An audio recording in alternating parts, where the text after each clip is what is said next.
ICT computer শিক্ষকরা তারা আজ পথে নেমেছে।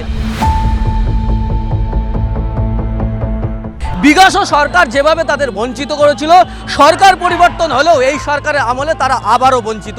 তারা আজকে পথে নেমেছে। তারা বলছেন 1 থেকে 5 ফেজ পর্যন্ত যে সমস্ত শিক্ষকদের সরকারিকরণ করা হয়েছে, আমাদের 6 এবং 7 ফেজের সেই সমস্ত শিক্ষকদেরও সরকারিকরণ করতে হবে। আমাদের পূর্ববর্তী প্রথম 5টি ফেজ যেমন সরকারি চুক্তিভিত্তিক আওতায় এসেছে, মানবিক সরকারের কাছে আমাদের আবেদন আমাদেরকেও যেন সেই আওতায় সরকারি চুক্তিভিত্তিক আওতায় আনা হয়। পূর্ববর্তী সরকার ওদেরকে সরকারিকরণ করে দিয়েছে, অথচ আমাদের সরকারিকরণ করেনি। বেসরকারি কোম্পানির মাধ্যমে আমাদের কাজ দেওয়া হচ্ছে, কিন্তু একই কাজ করার পরেও 1 থেকে 5 ফেজের যে সমস্ত শিক্ষকরা তারা সরকারি সুযোগ সুবিধা পেলেও আমরা পাচ্ছি না, অথচ আমরা সম কাজ করছি। তাই তারা আজকে পথে নেমেছেন যে সম কাজে সম বেতন দিতে হবে। বিগত সরকার বঞ্চনা করলেও এই সরকার যাতে বঞ্চনা না করে সেই দাবি নিয়ে তারা মূলত পথে নেমেছেন।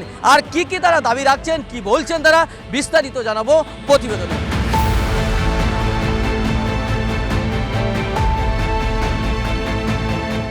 সরকার বদলালেও বদলায়নি আইসিটি কম্পিউটার শিক্ষকদের বঞ্চনার ইতিহাস।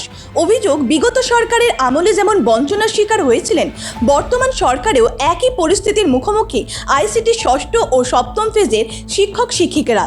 সমান কাজ করেও সমান বেতন না পাওয়ার অভিযোগ তুলে সমকাজে সমবেতনের দাবিতে কলকাতার রাজপথে আন্দোলনে নামলেন তারা। পূর্ববর্তী সরকারের বঞ্চনার কারণেই আমাদের আজকে এই অবস্থা। পূর্ববর্তী সরকার ওদেরকে সরকারিকরণ করে দিয়েছে, অথচ আমাদের সরকারিকরণ করেনি। আমাদের নিয়োগ পদ্ধতি, আমাদের যোগ্যতা সবই ওদের থেকে আলাদা কিছু নয় এক। এমনকি কার্যক্ষেত্রেও আমাদের সমস্ত কাজ করতে হয়, ওদের থেকে আলাদা কিছু কাজ করতে হয় না।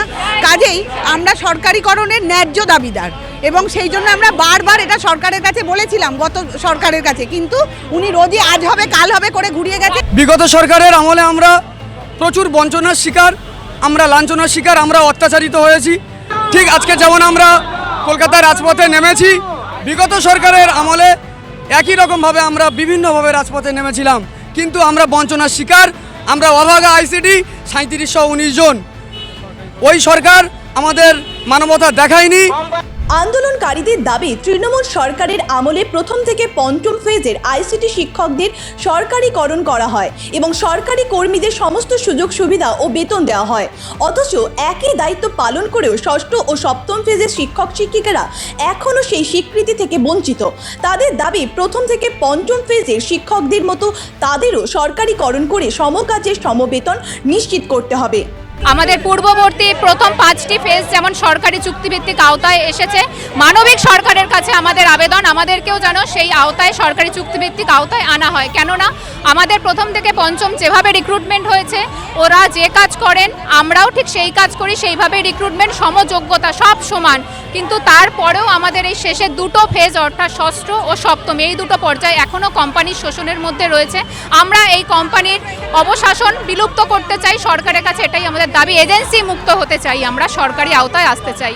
আইসিটি শিক্ষক শিক্ষিকাদের দাবি, শুধু কম্পিউটার শিক্ষা নয়, বিভিন্ন সরকারি প্রকল্পে ছাত্রছাত্রীদের ডিজিটাল পরিষেবা, তথ্য সংরক্ষণ এবং নথিপত্রের কাজও নিয়মিতভাবে তারা করে থাকেন। অর্থাৎ অন্যান্য সরকারি কর্মীদের মতোই সমান দায়িত্ব পালন করলেও বেতন ও মর্যাদায় রয়েছে বৈষম্য। সেই বৈষম্য দূর করে সমকাজে সমবেতন কার্যকর করার দাবিতেই তাদের এই আন্দোলন। বর্তমান মুখ্যমন্ত্রী বিরোধী দলনেতা থাকাকালীন আপনাদেরকে প্রতিশ্রুতি দিয়েছিল, যে সবাইকে প্রতিশ্রুতি দিয়েছিল যে সমকাজে সমবেতন ফিরিয়ে আনা হবে। তিনি এখন সরকারে আছেন। হ্যাঁ, আমাদের পুরোপুরি আস্থা আছে আমাদের বর্তমান মানবিক মুখ্যমন্ত্রী, শিক্ষামন্ত্রীর উপর। ওনারা নিশ্চয়ই আমাদেরকে সদুত্তর দেবেন, আমাদের বিষয়টাতে সরাসরি হস্তক্ষেপ করবেন, আমরা আশা রাখছি। এবং এই আশা আমাদের সবার, 3719 জন আইসিটি 6ষ্ঠ 7ম পরিবারের সবারই একই আশা। আমাদের পূর্ববর্তী ফেজ 1 থেকে 5 ফেজ তাদের যেমন সরকারিকরণ হয়েছে, তারা যেমন 192 এর মধ্যে আসতে পেরেছে, ঠিক অনুরূপভাবে একই রকমভাবে কাজ করে আমরা কেন আসতে পারবো না? তাই এই নতুন সরকারের কাছে আমাদের একটাই দাবি, এজেন্সি মুক্তি করে আমাদেরকে পূর্ববর্তী ফেজের মতন ঠিক তারা যেমন সরকারি সুযোগ সুবিধা পাচ্ছে, একই রকমভাবে আমরাও সেম সরকারি সুযোগ সুবিধা যাতে পেতে পারি, এটাই আমাদের চাওয়া, এটাই আমাদের দাবি। আজকের এই রাস্তায় নামার আমাদের একটাই উদ্দেশ্য, এই নতুন গৈরিক সরকারকে অভিনন্দন জানাই।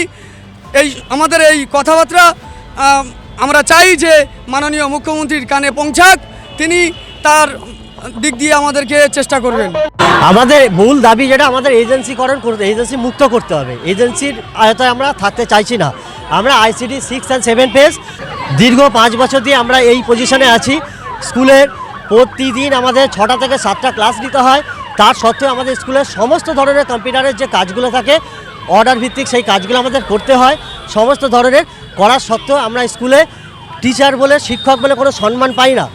আমাদেরকে অন্যরকমভাবে অন্য চোখে দেখা হয়। তার জন্য আমরা চাইছি আমাদেরকে অবিলম্বে আমাদের সরকারিকরণ করতে হবে। আমাদের দাবি মূল দাবি যেটা এজেন্সি মুক্ত করে আমাদের সরকারিকরণ করতে হবে, এটাই আমাদের প্রধান দাবি।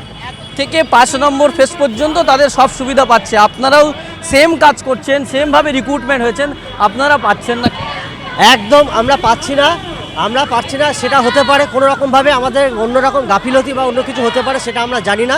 এটা সরকারি প্রসিডিওর কীভাবে চলছে জানি না, কিন্তু আমাদের দাবি ওই 1 থেকে 5 ফেজ যে সমস্ত অধিকার পাচ্ছে, যে জিনিসগুলো পাচ্ছে, আমাদের সেই রকমভাবেই আমাদেরকে পোর্টালাইজেশন করে আমাদের সেই জায়গাটা দেওয়া হোক, ইমিডিয়েটলি সেই জায়গাটা দেওয়া হোক। এটাই হচ্ছে আমাদের মূল দাবি। আপনারা মূলত কী শেখান স্টুডেন্ট? আমরা কম্পিউটারের টোটাল ক্লাসটা নেই। বাচ্চাদের যে 1 থেকে একেবারে ক্লাস 5 থেকে এইচএস পর্যন্ত যে থাকে, এআই থেকে শুরু করে সমস্ত কিছু পাঠ আমাদের শেখাতে হয় কম্পিউটারের রিলেটেড। একটা বাচ্চার কম্পিউটার নিয়ে বাজারে কাজ করতে গেলে যে জিনিসটা লাগবে সেই জিনিসটা সেই কাজগুলো আমাদের সমস্ত কিছু শেখায়। মানে কম্পিউটারের বেস থেকে শুরু করে আপ টু হায়ার লেভেলের সমস্ত কিছু ক্লাস আমাদের নিতে হয়। কলকাতা থেকে ক্যামেরায় বিপ্রতির সঙ্গে সাকিরুল ইসলাম, জিআই।